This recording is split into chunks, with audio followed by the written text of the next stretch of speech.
Y'all see what I deal with every day? This is my life, right here.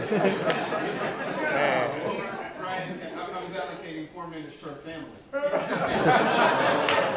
It's all good. Do you want to say it? Just give me 30 seconds.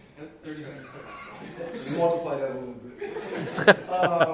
It's an honor to be here. I want to thank Dr. Franklin. I also want to thank Greg Moore for the insight and the purpose of this entire panel. You're dead on and you're exactly right. More stuff that just needs to be done.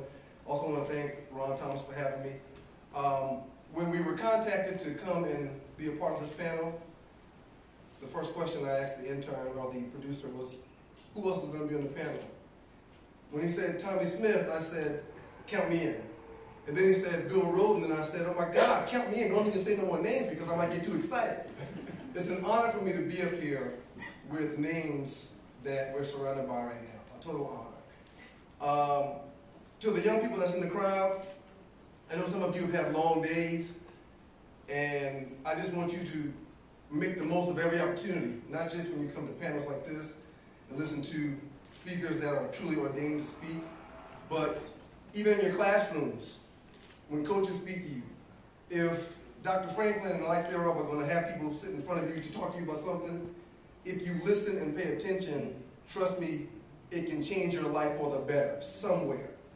And there's a few people that have other things going on right now, and I understand and I get it. I once sat in auditoriums like you, but make the most of every single opportunity that you have.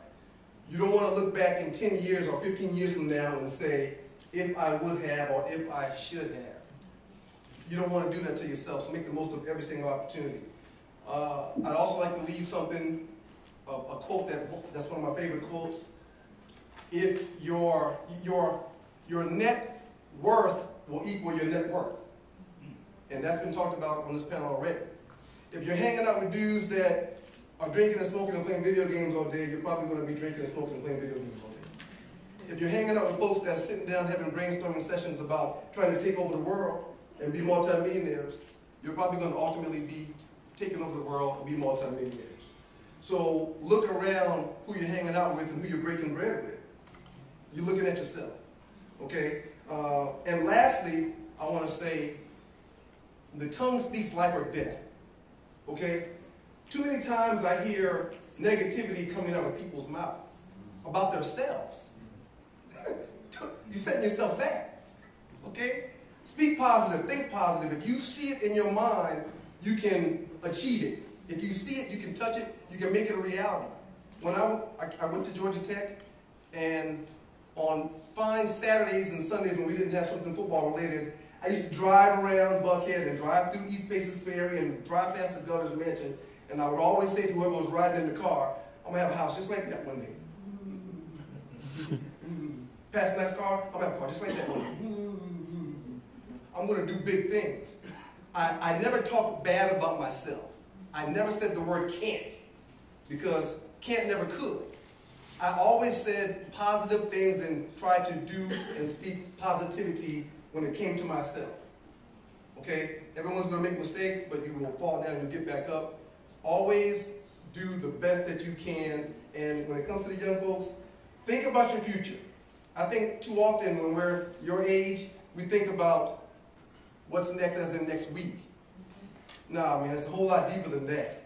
You know, I chose Georgia Tech because I grew up in Moncks Corner, South Carolina, and I wanted to be in a city. I wanted more. And I knew that once I came to college, I would probably stay where I ultimately went to school. So that's why I chose Georgia Tech, for one of my choices at least. Think big and think about the future as in 10 years, 15 years, 20 years from now.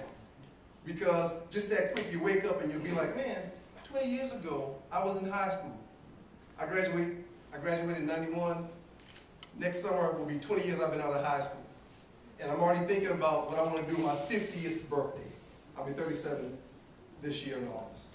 That's all I have to say. Thank you for the time.